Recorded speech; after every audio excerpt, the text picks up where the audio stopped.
হয় ৰাইজৰ মই এইখিনি ক'ম যে আজি জাতি ধৰ্ম বৰ্ণ নিৰ্বিশেষে মই সকলোকে লগত লৈ যিটো মোৰ মানে আজি যি শান্তিত বা যিটো উন্নয়নৰ যাত্ৰাত মই ওলাইছোঁ আৰু এই উদ্দেশ্যেৰে মই আজি নিৰ্দলীয় হিচাপে প্ৰতিদ্বন্দ্বিতা কৰি আছোঁ আৰু মই সকলো জাতি ধৰ্মৰ লোকে মোক মানে সঁহাৰি দি আছে আৰু সকলো জাতি ধৰ্ম একেলগত লৈ মানে প্ৰতিটো ক্ষেত্ৰতে মই একেলগত মানে পাই আছোঁ।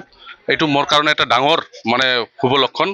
মানে ইয়াতে হিন্দু মুছলিম বড়ো বা ৰাজবংশী ইয়াতে সকলো জাতি মোক কিন্তু সঁহাৰি দি আছে আৰু একেলগতে আমি কাম কৰি আছোঁ। ইয়াতকৈ আৰু মোৰ শুভ লক্ষণ আৰু কি ক'ম, এইটো এটা ডাঙৰ এটা শুভ লক্ষণ মোৰ কাৰণে। মোৰ লগত প্ৰতিদ্বন্দ্বিতা এতিয়া ইয়াতে 13জন প্ৰাৰ্থী আছে, টোটাল মোক লৈ 13জন আছে। এতিয়া সকলোৱেতো নিজৰ নিজৰ মানে ভাৱ প্ৰকাশ কৰি আছে। মই জানো মই ৰাইজৰ কাৰণে যি উদ্দেশ্যে ওলাইছোঁ সেই উদ্দেশ্যত ইয়াতে প্ৰতিদ্বন্দ্বী বুলি মই কাক ক'ম, প্ৰতিদ্বন্দ্বিতা চবেই কৰিব, কিন্তু মোকাবিলাত কোনে আহিব এইটো মই ক'ব নোৱাৰিম। কিন্তু মোৰ যিটো মই চাই আছোঁ, যিটো ৰাইজৰ যিটো সঁহাৰি পাই আছোঁ, ইয়াতে প্ৰতি জাতি জনগোষ্ঠীয়ে যি ধৰণে মোক সঁহাৰি কৰি আছে, মই ভাবোঁ মানে সকলোৱেতো প্ৰতিদ্বন্দ্বিতা কৰিব, কিন্তু মোৰ মানে কাষত নাহিব বুলি মই ভাবোঁ। ৰাইজলৈ এইটো মেছেজ দিম,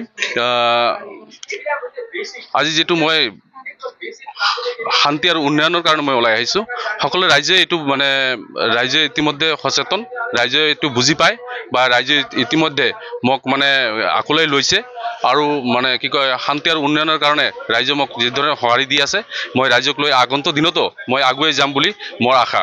আৰু ৰাইজৰ উন্নয়নৰ কাৰণে মোক এটা ডাঙৰ এটা প্লেটফৰ্ম ৰাইজে দিছে আৰু সেই প্লেটফৰ্মত মই সদায় ৰাইজৰ হৈ কাম কৰিম আৰু সদায় ৰাইজৰ হৈ মই থাকিব বিচাৰোঁ।